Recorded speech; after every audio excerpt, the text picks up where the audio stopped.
Hello, I'm Vesta Curtis. I'm a curator of Middle Eastern coins at the British Museum, and welcome to my corner.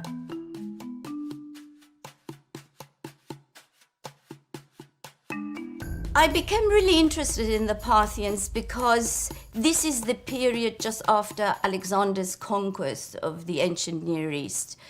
He conquered the Achaemenid Empire in 333 BC. Then for about 100 years, his Macedonian generals ruled over the region. And from around 248, you have this sort of uprising of Iranian tribes in the northeast and the formation of a new dynasty. And this dynasty is called the Parthian dynasty. And they become really, for almost 500 years, equals to the Roman Empire and also great opponents of the Romans. Both Rome and Parthia were very interested to control the east-west trade. Parthia's geographical position was quite important. It was placed between India and China in the east and Rome in the west. It controlled the trade routes and had also access in the south to the Persian Gulf. So Rome wanted to conduct active trade with the east and bypass the Parthians, but the Parthians, of course, didn't want to let this unique position go. And this started really the confrontation. The reason behind it was basically commercial, economic, and then also political. It's actually very similar to what happens today, or what has happened today. I mean, if you go back to the big first confrontation between Parthia and Rome, you find so many modern parallels. There is a battle which caused Rome quite a lot of grief and humiliation, and this was the Battle of Carrhae in 54-53 BC. A Roman general, Crassus, decided against actually the Roman Senate to take the army eastwards, cross the river Euphrates, and confront the Parthian army. Crassus was a very, very wealthy man who wanted to make a name for himself. He was really in competition with Caesar and Pompey. So the Parthian kings asked him, what's actually behind your decision to fight against us? Is it a decision taken by Rome, which we can't ignore, or is this a personal decision?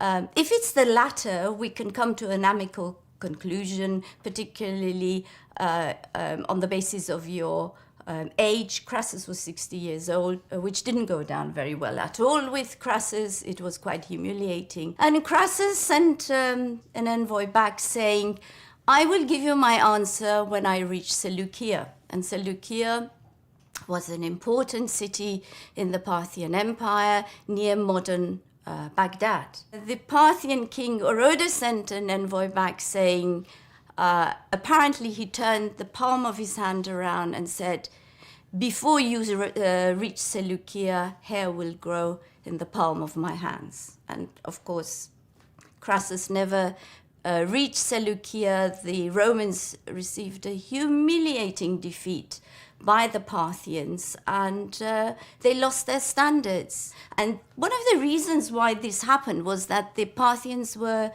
very competent archers and horsemen. We know of, for example, the Parthian shot. You sort of pretend that you're leaving the battleground, you gallop away, and then you turn around on your horse and you shoot. So the Romans really were defeated very, very badly. Crassus was killed in battle, and as I said, they lost also their standards.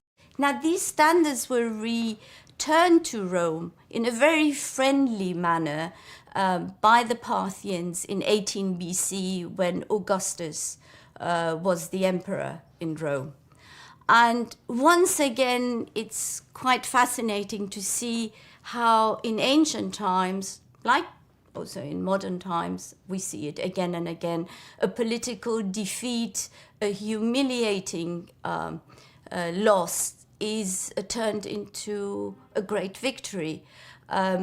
Augustus minted coins depicting the Parthians kneeling in front of him and returning the lost standards.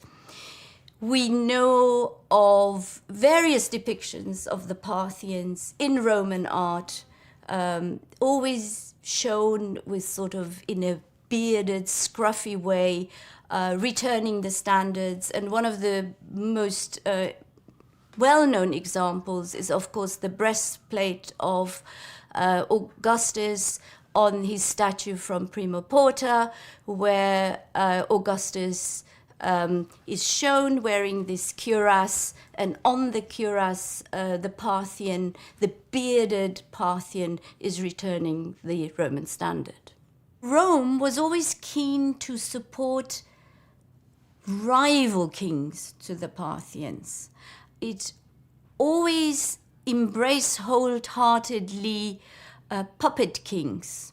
And when the time was right for them, when internal problems escalated within the Parthian Empire, they let these puppet kings go into Parthian territories, create havoc, and destabilize the situation. I personally see a huge, huge parallel, very strong parallel to this day.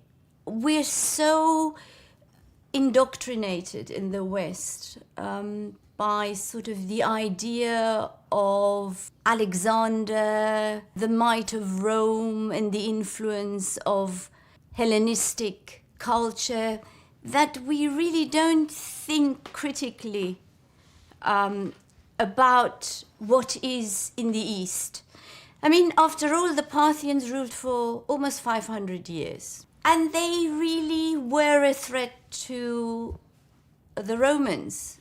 This is sort of ignored, and I think really one should look at the whole history of the ancient Near East with different eyes. If I had sort of written on my gravestone the person who drew attention to the Parthians and the Sasanians as equals to Rome, I would be very happy. Thank you very much for listening to me. I hope that you'll also become interested or have become interested in the Parthians and their importance. So thank you again, and please do subscribe to the YouTube channel. Thank you.